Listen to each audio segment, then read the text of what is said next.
Raise your hand if you struggle with this problem. You have customers that are lookers but not buyers, or you have a bunch of people on your email list who aren't buying. Well, it could be that you just haven't qualified your leads. In the big wide world of sales, there's an acronym called B.A.N.T that is used by salespeople to help them qualify their leads. And today I'm going to teach it to you and hopefully show you how you can use it to move conversations along and determine whether or not this customer is actually a true prospect. Let's get started. Hey there, this is Corinna Bench, and welcome to the MyDigitalFarmer podcast. In today's market, it's not enough to just grow your product. You've got to know how to sell it too. Welcome to the MyDigitalFarmer podcast, where we reveal online marketing strategies and tips to help farmers like you get better and more confident at marketing. Learn how to find more customers, increase your sales, and build a strong brand for your farm. Let's start the show.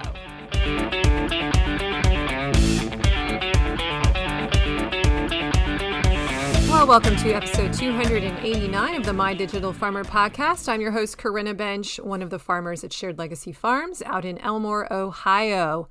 I'm also the founder of MyDigitalFarmer.com, which is all about trying to help other farmers like you get more confident in your marketing and sales strategy so that you can grow a profitable business.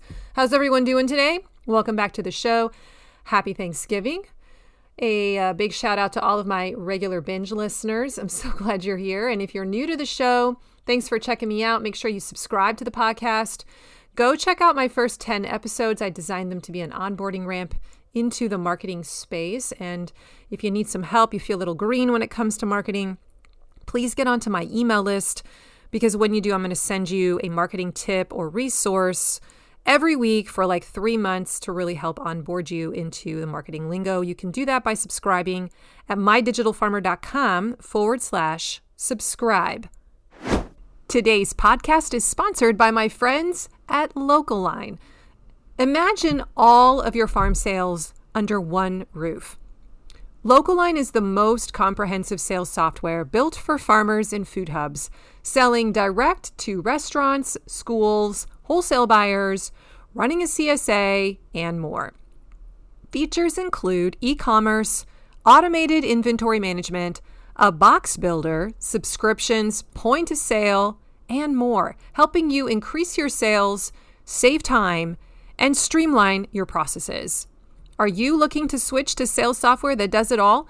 Subscriptions start as low as $49 a month with no setup fees or sales percentages. Plus, if you join LocalLine today, your onboarding manager will migrate your storefront at no cost to you, so you'll be up and running in no time.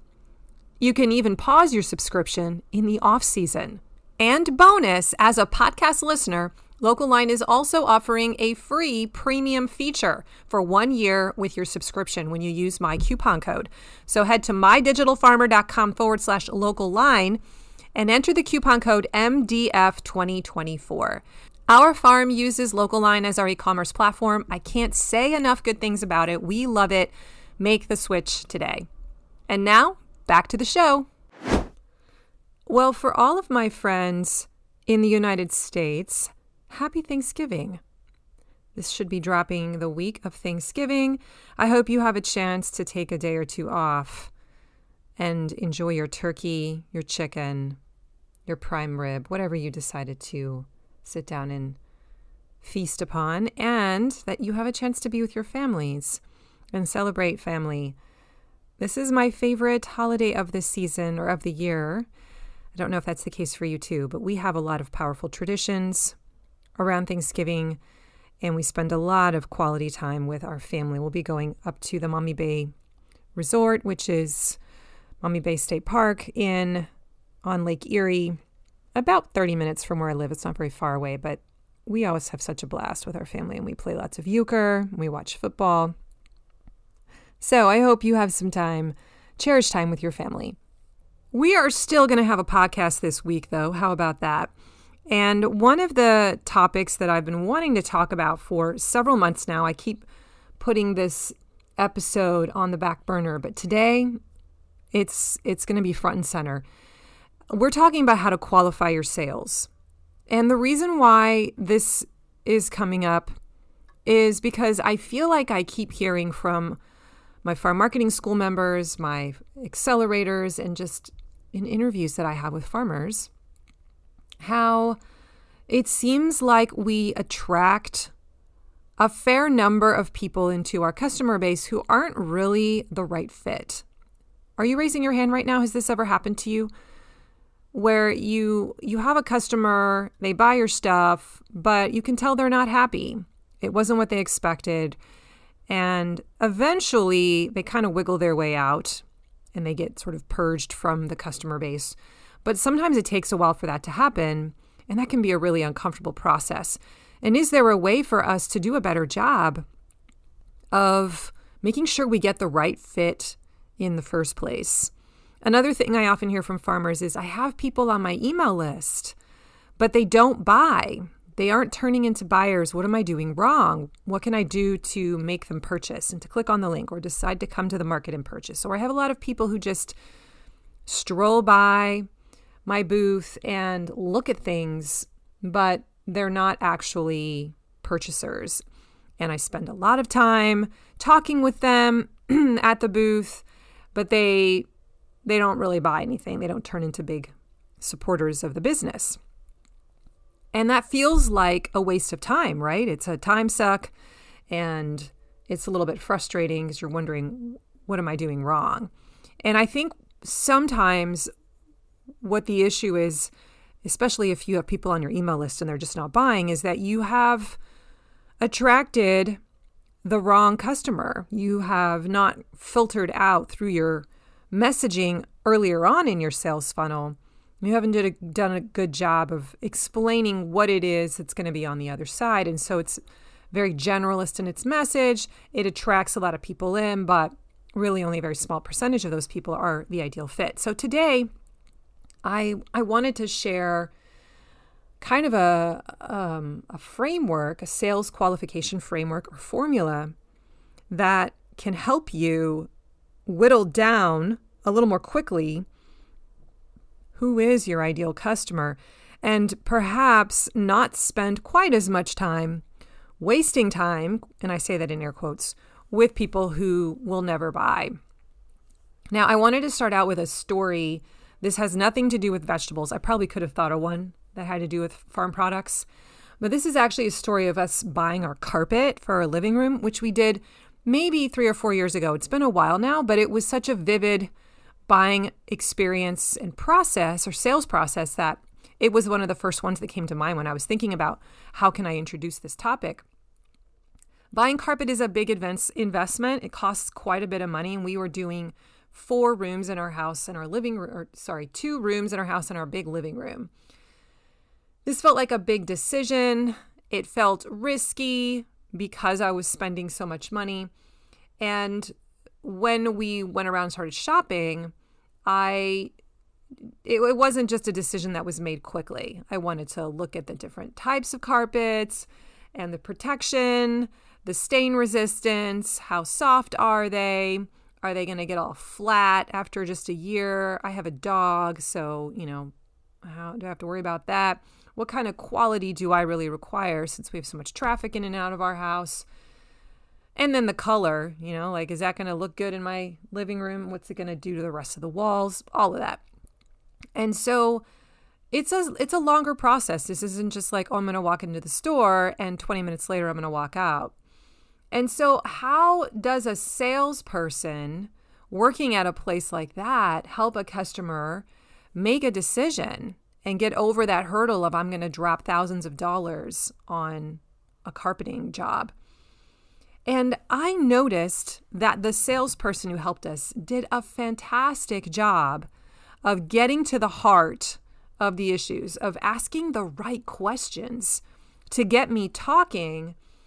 And it seemed like they knew exactly how to guide the conversation and where to take me in the store once they had sort of qualified me as a lead. It was almost like a decision tree right? Can you picture that where somebody asks you a question, yes or no, and based on what you say, then they go to another set of questions, yes or no, and it just keeps branching off into this little decision tree. My responses led him to take me down a very customized path, and it felt very personalized.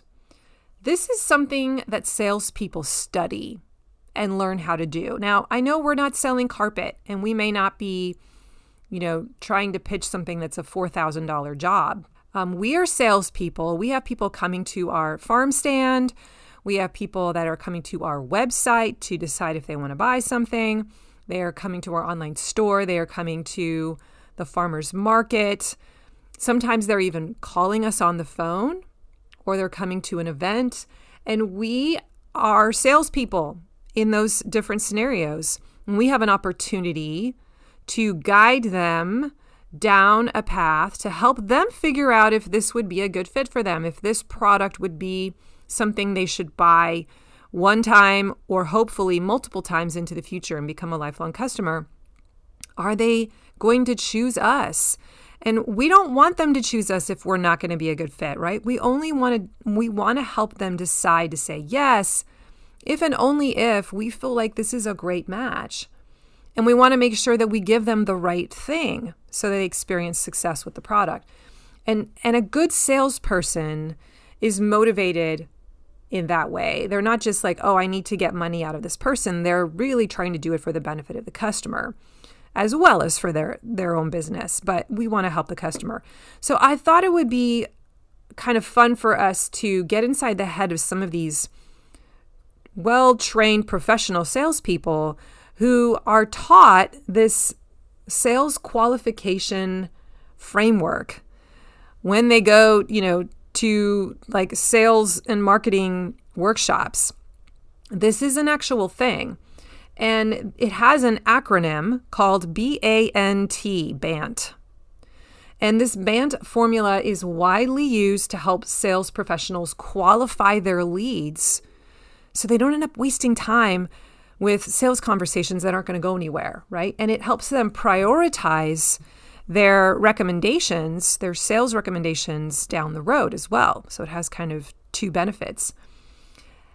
I want to teach this to you because I think that for some of you, depending on your product mix and what you sell, this is going to be really helpful. You might be doing one or two of these already, but hearing all four in like this order is going to give you some scaffolding to kind of stand on as you're having sales conversations or guiding a customer down the path. And hopefully you're going to be able to use these different elements of the acronym to weed out people who really shouldn't be customers and invite people in who really should be.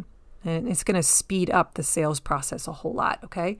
So it's got an acronym, B.A.N.T. Each letter represents a key aspect that salespeople consider when they're evaluating a potential prospect, okay? And I'm going to very quickly tell you what they each stand for, and then we're going to go into a little more detail for each of them, and I'm going to give you some examples of how you might apply this as a farmer or farm owner.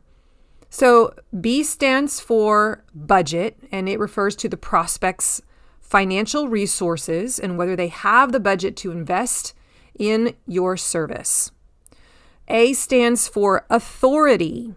All right, so this is where we're trying to figure out who is the primary decision maker in the household, who has the authority to make the purchasing decision. Don't waste your time talking to someone if they don't have that decision-making power. N stands for need. This is where you're trying to understand their specific need or challenge or pain point or problem, so that you as the salesperson can decide, do I have something that's going to help them? And which of my products in my product suite are the best place for them to start? And the T in our acronym stands for timeline. This is where we're trying to figure out what is our prospect's time frame for making a purchase. How urgent is this? Is there some element of urgency working on them? Do they have a deadline they're trying to meet? Did they literally run out of meat in their freezer and they need to fill it now. And if you can't provide it, they're going to go find someone else who can because they need it in the next 3 or 4 days, right? So knowing how urgent something is for a customer, how motivated they are to take care of this purchasing issue now can be very freeing. Like if they want to buy now, then you've just removed a lot of barriers. You don't have to sit there and worry about how do I convince them that they should make this decision and not put it off for another 2 months. Knowing that is really powerful. So that's the formula: B.A.N.T, budget, authority, need, and timeline. So by assessing these 4 elements, you can determine as a salesperson whether a prospect is likely to be a good fit for what you have to offer. And you can also prioritize your sales efforts and tailor your approach so that you're effectively addressing their needs and concerns. That's why this is such a powerful framework. And I want you to notice the next time you go buy carpet or something like that, or buy a car or a piece of equipment from a farm producer, see if you don't notice them using these questions that we're going to go through today to try and figure out how hot of a lead is this? Like, are they truly ready? Because when all 4 of these elements can be addressed, then the salesperson can kind of score you and be like, yep, this person is ready to buy right now. I can, make the offer, put a little pressure on it, and it's going to go through.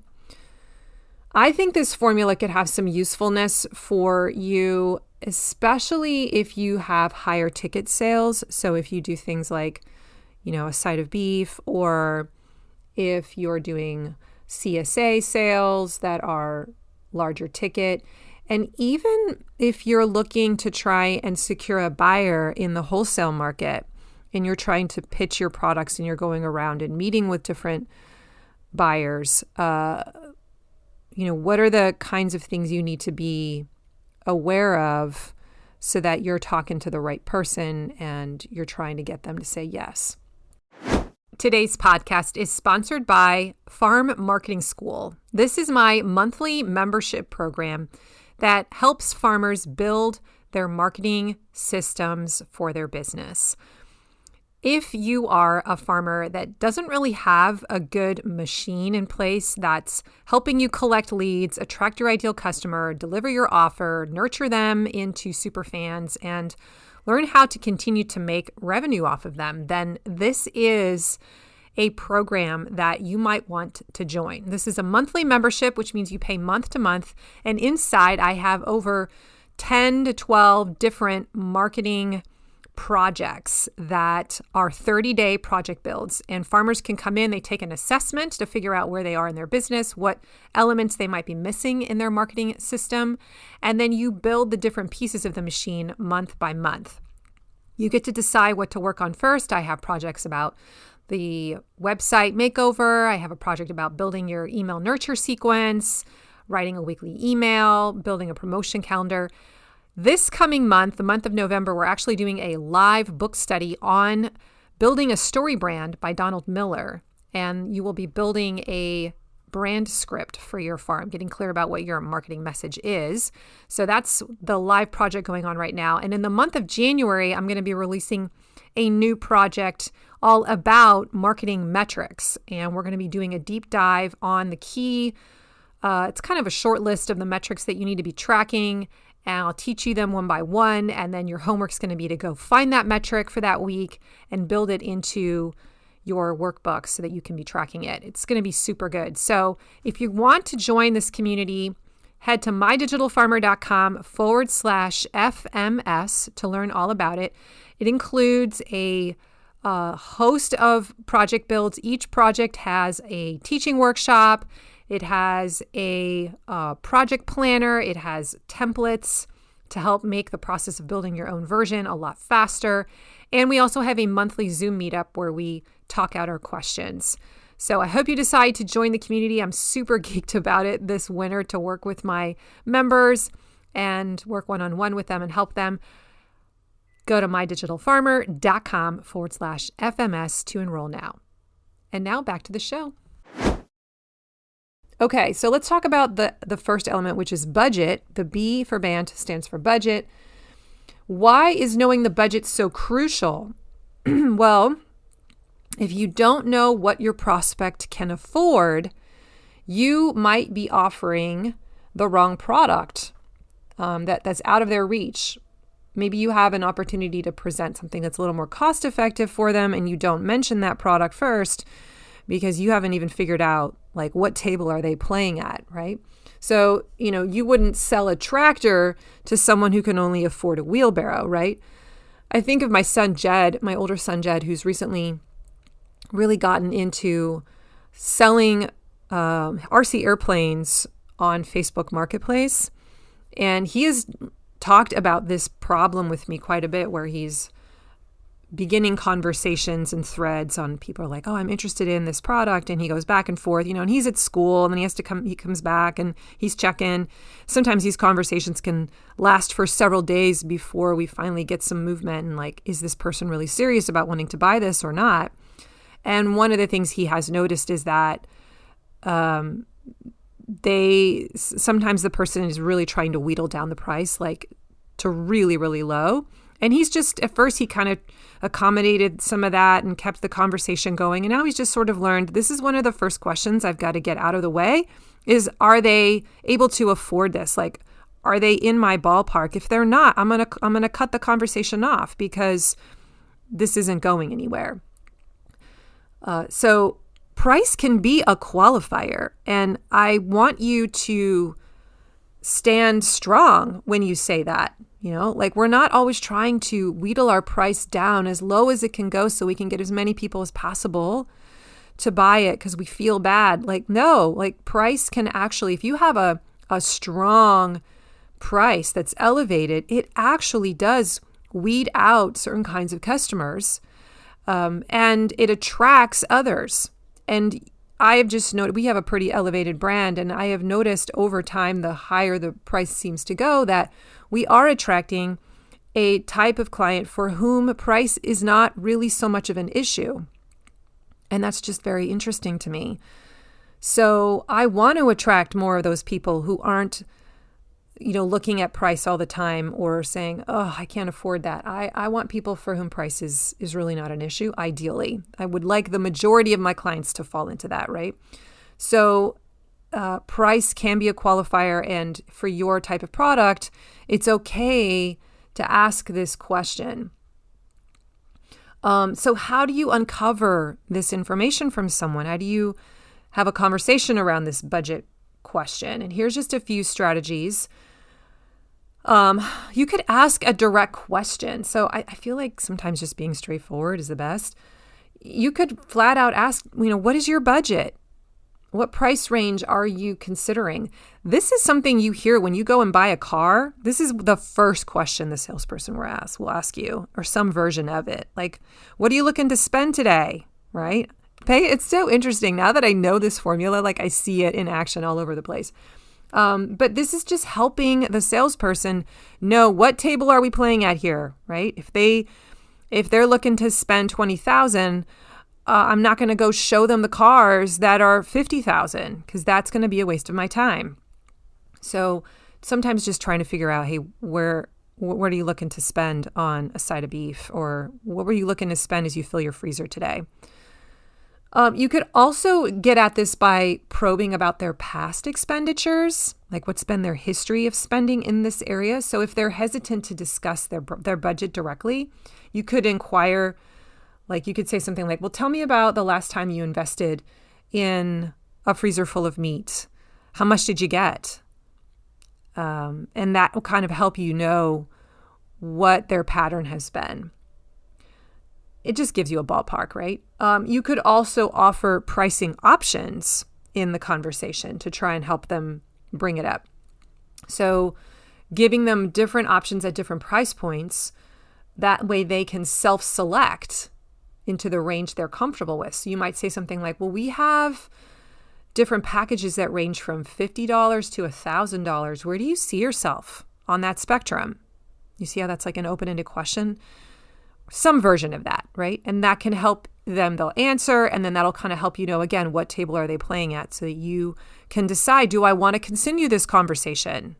Because maybe you don't. Maybe they have a number that you're like, I really don't want to attract any more customers who are at the $50 price table. And then you just kind of find a way to get out of the conversation. Or you can pivot and say, well, we have options in that price range like this, XYZ. The other thing I might mention here is to try discussing the value of the investment over the cost. This is a little bit of semantics here, but whenever I've been taught about sales, they say don't talk about it as the word cost. Talk about it as an investment, and talk about the word value. Like what are they going to be getting out of it? So it's not always about absolute numbers, but it's more about what's the life transformation going to be? What's going to come out of this investment? If you can demonstrate the return, the ROI that they can expect, that's really powerful. So, this CSA system might cost $1,500, but it's going to save you X amount over the course of the year, if you want to use dollar amounts. But you could also talk about the value it's going to have on your families, on their eating habits, on their health, how you're setting up your kids for life with learning how to eat healthy foods, how it's going to give you an opportunity to be really creative in the kitchen, how fun it is, how you're going to meet all these really neat people in the community that are going to make you a better cook, right? You can start talking about some of those life changes. And sometimes that helps people see that, yeah, that's actually what I want. So let's put this into, I was trying to think of like an example after I do each of these letters. I wanted to come up with a specific example in the farming world.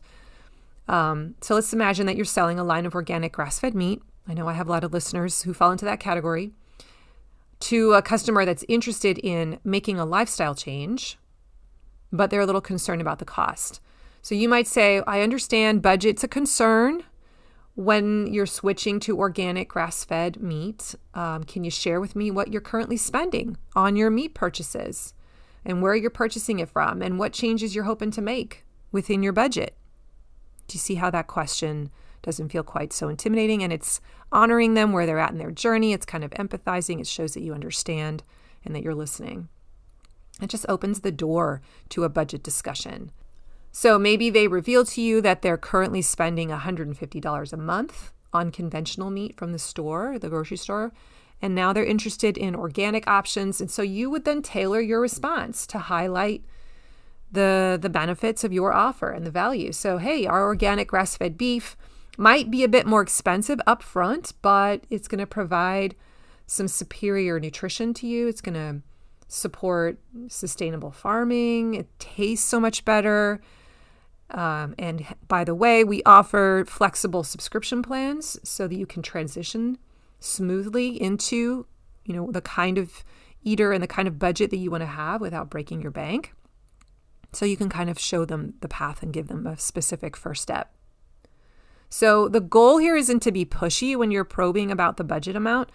You don't want to make them feel uncomfortable. It really is just about helping you understand what's their financial landscape so that you can make the right, best first offer that's going to fit within their means right now. And maybe over time that will grow. They'll grow into a different kind of customer. They'll graduate into more and more products, and they just don't even realize it, but they just need a lower risk starting point.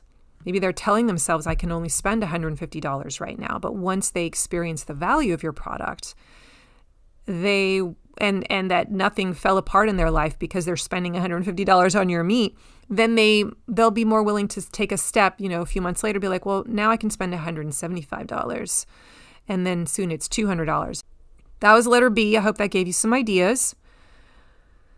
Let's move on to letter A, which is authority. Who really makes the decisions in the household? This is absolutely essential. Who has the decision-making power?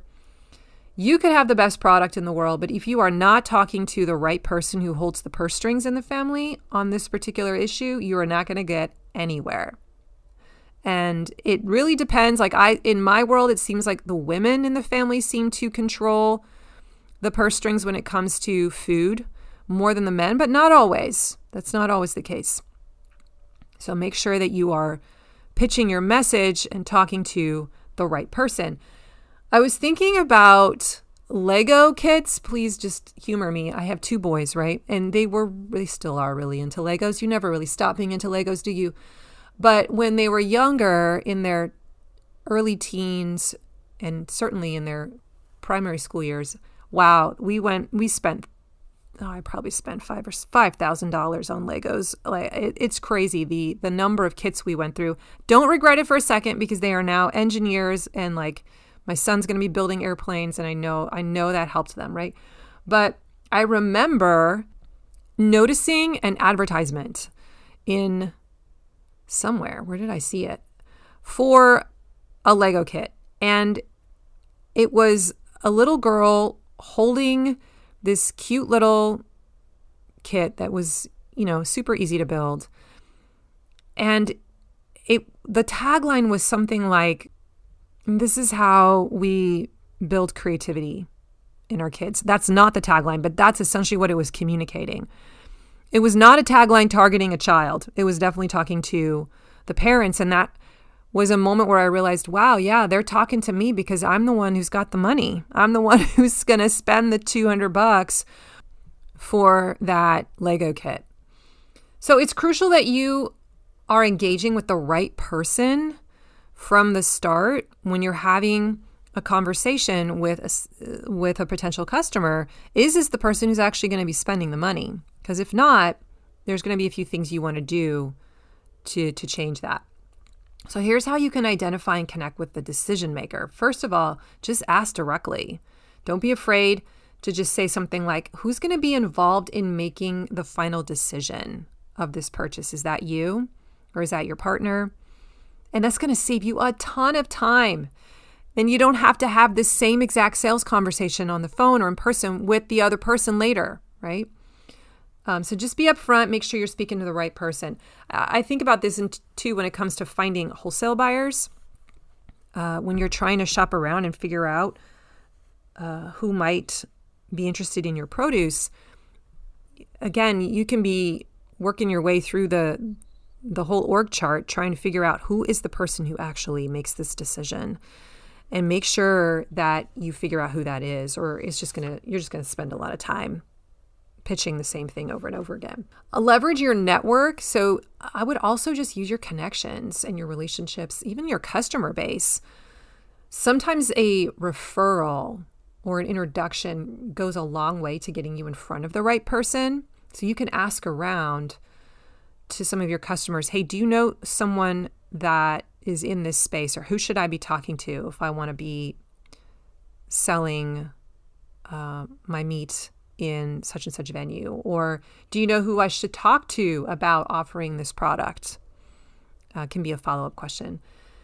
And then I would just say, keep your radar out and look for clues. So I try to pay attention to what the person is saying, the prospect is saying. I do a lot of listening, and I try to get them to talk as much as possible in the conversation. So if they're mentioning that they need to discuss this with someone else before they make their decision, then they're probably not the final decision maker.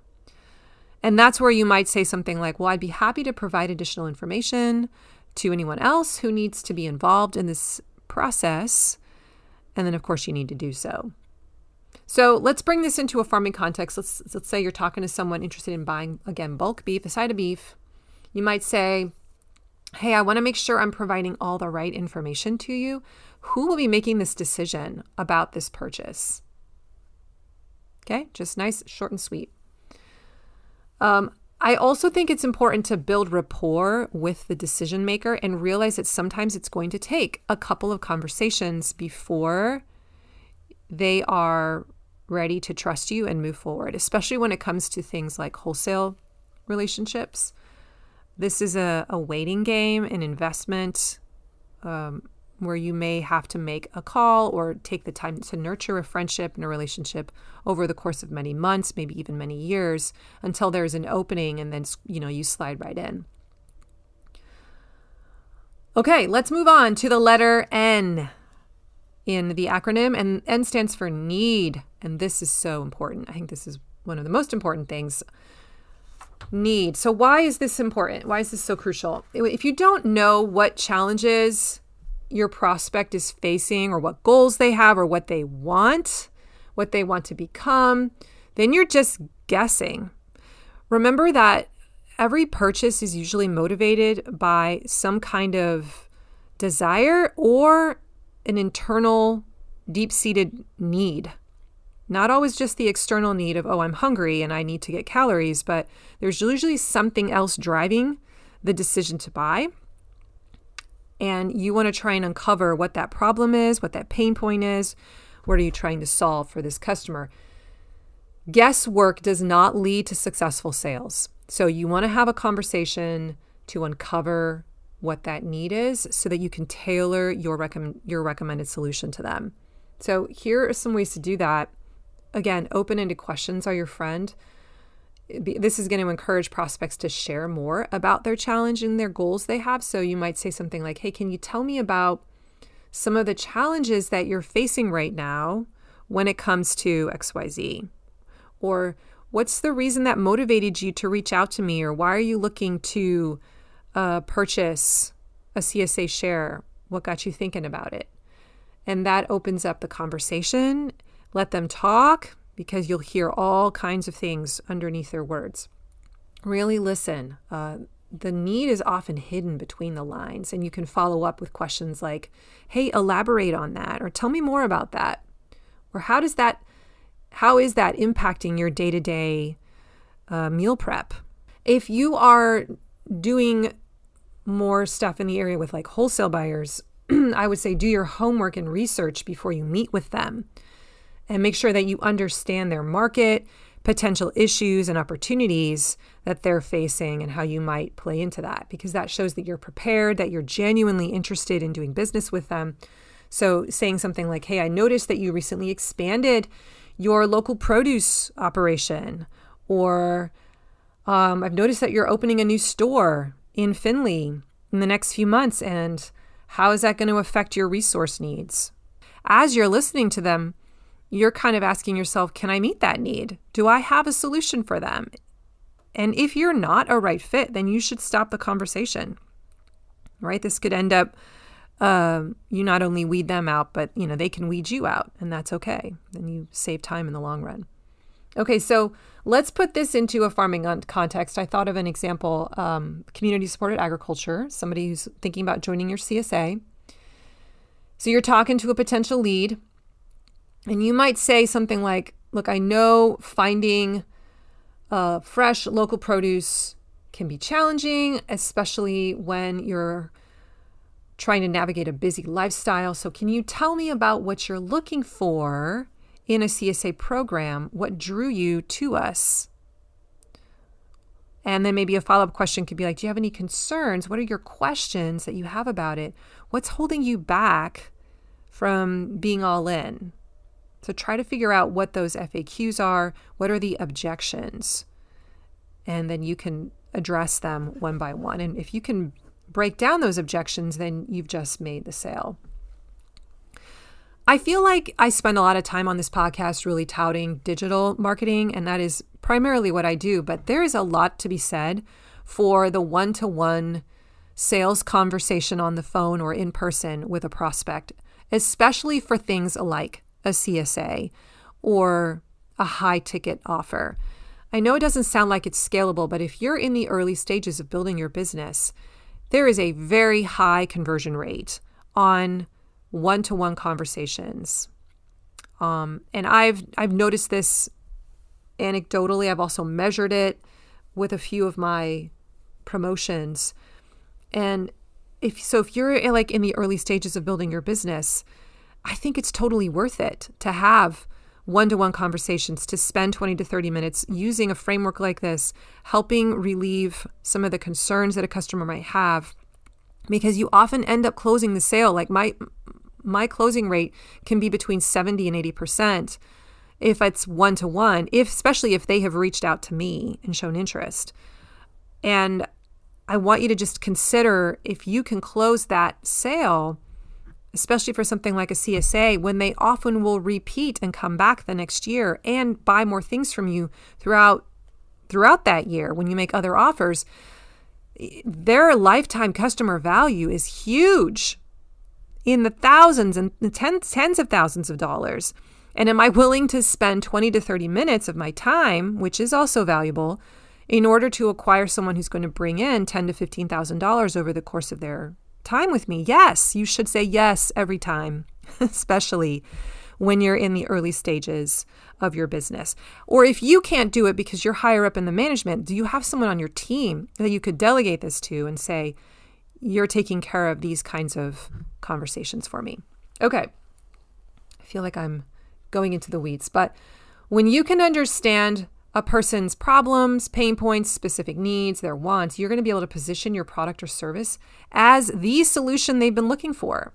So you can tailor your pitch based on what you've heard from them, right? So you might be like, hey, based on what you've told me, our CSA offers customizable boxes. You're going to be able to choose the vegetables your family loves. We have an online store, so you can basically pre-order, put in a bunch of money, and it goes in as store credit, and you'll be able to build your own box every single week. And we'll bring it to your pickup site, which is right next to your house. Like, it sounds like you're a 5-minute drive from one of our locations. I think this could possibly be a great fit, right? You can provide evidence. This is another suggestion when you're trying to tailor your pitch. You can provide evidence of success stories or testimonials. Talk about how other members in your CSA feel about the product. Like, hey, one of our members mentioned that her CSA helped her family eat healthier. You could also offer a trial or a tour as part of your sort of pitch here, if you want to help move them forward. If you feel like they're a good fit, you're getting a good vibe, you're like, I feel like the next step for them is to just give them a chance to try it for 4 weeks. I'm going to give them this special offer. And that might be an easier first step for them. And you can feel that out because you've had this conversation and you know that that's what you should do. Or, hey, come out for a tour so I can show you around. And now that's another micro decision that you're asking them to make. And that's going to make them come and invest some of their time. And it's going to make them way more likely to say yes once you give them that opportunity to come out for a tour. Very, very powerful. Okay, that's the letter N. Let's move on to the letter T. T stands for timeline. Understanding when your prospects are ready to buy is crucial because timing can make or break a sale. If your people are not actually ready to purchase because they're waiting for something to happen in their life, or they haven't moved back into the area, or, well, my freezer isn't actually empty yet, I just want to make sure that this is something I can purchase in the future. Okay, well, now they're not a hot lead. They're more like a warm lead, but they're not going to be ready to buy for like 4 or 5 months, right? So we need to know what their timeline is. You got to figure that information out so that you can either A, give them the offer and add some urgency to it to make sure they buy now, or you can put them on the back burner and follow up with them later. So here's how you might uncover your prospect's timeline. You want to, again, ask direct questions. So you could say something like, when are you looking to start your CSA membership? Or when is your freezer going to run out of beef? Is another great way to ask that question. Do you have a deadline for when you need to make this decision? If you're talking to a wholesale client, a potential wholesale client, you could say, hey, when do you typically take on new clients? When does that start? Because if you're in the early stages of investigating a new relationship, you may not actually know what their cycle is, right? The second thing is to understand seasonal cycles. So especially when it comes to food production, your timing often is closely linked to seasonality.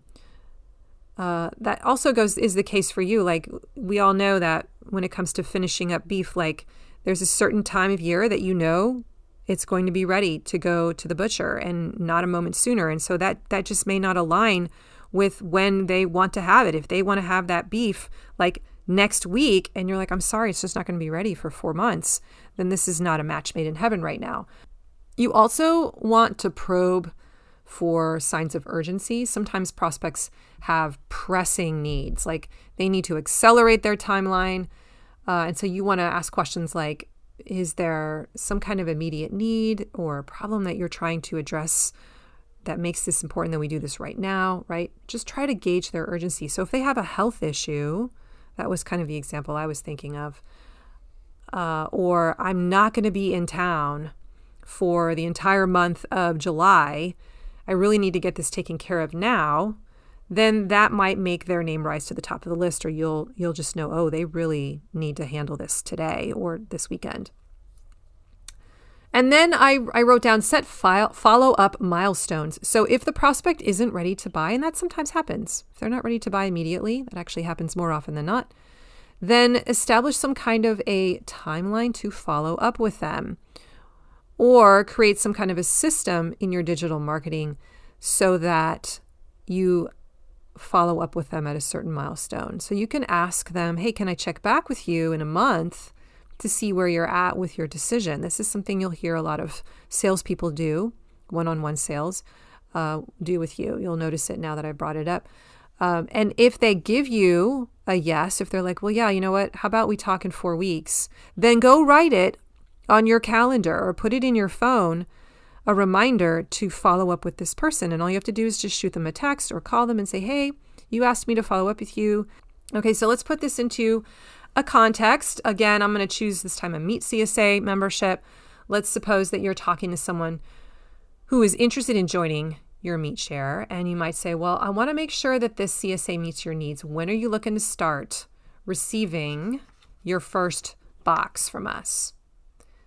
And this shows that you're attentive to their timing, you're ready to accommodate their schedule, and then they can give you a very specific answer. So align your pitch, tailor your conversation to their timeline. You can say, great, since you're looking to start in July, let's discuss what's available for that season, and let's get you scheduled to sign up. Create urgency when it's appropriate. If there are benefits to signing up sooner, make sure you highlight them. So you can say something like, hey, we've got a limited number of memberships available. If you sign up right now, today, this weekend, I can guarantee your spot for the summer season. Or you can offer them a bonus, like, hey, I'm going to give you a package of chicken breasts if you sign up by this Sunday. I remember when I signed up for a very expensive coaching program, I got onto a one-to-one call with the instructor. And it was a really good call. I was like, yeah, I think I want to do this. And she ended the call with her pitch and she gave it a deadline. She's like, well, I'm going to issue you the link to go sign up. And you have until this Saturday at 6 p.m. is how long that offer is good. So I was like, oh, okay. I'll make sure that I take care of it. So you can create urgency in this conversation as well on your end. If you sense that they want to do it, you can be like, all right, well, I'm only offering this to you at this price with this special offer now that we've had this conversation for the next 3 days. So make sure you take me up on it by then, because then, it's no longer good, or the offer might change. And then again, like I said earlier, be prepared to follow up. So if their timeline is indeed longer term, then just set reminders and follow up with them as you promise. And tell them, hey, I'm going to check up with you in a month and see if you're ready to make a decision then.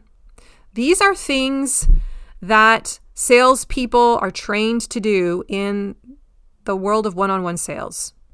Budget, authority, needs, timeline. Those are the 4 qualifiers that they use to figure out how hot is this lead really. And then based on how people score in each of those categories, the salesperson decides, how much time do I want to spend with this lead? Is this person someone that I really need to follow up with? Or does one of those letters need to shift a little bit before I really spend my precious resources trying to convert them? I don't know where this lands with you today. Maybe 1 or 2 of these letters really jumps out at you and you're like, yeah, I can apply that, or I need to apply that, and that might help move some things along. But I hope that you can use all of this framework or some of this framework in a future sales conversation this coming week. Test it out and play around with it. Whether it's someone at the market who's thinking about switching to, buying one of your more expensive products, or it's a CSA sale, or maybe it's you trying to negotiate with a future wholesale buyer. See if some of these elements in the B.A.N.T framework can help you. My goal is that you do a better job at qualifying your leads, that you don't waste as much time on customers who are never going to convert to a sale or who are never going to turn into a great customer. Maybe they'll just be someone that only ever buys once or twice a year. And really, is that worth it? Is that the kind of customer that you want to cultivate? Or are you looking for a certain type of client?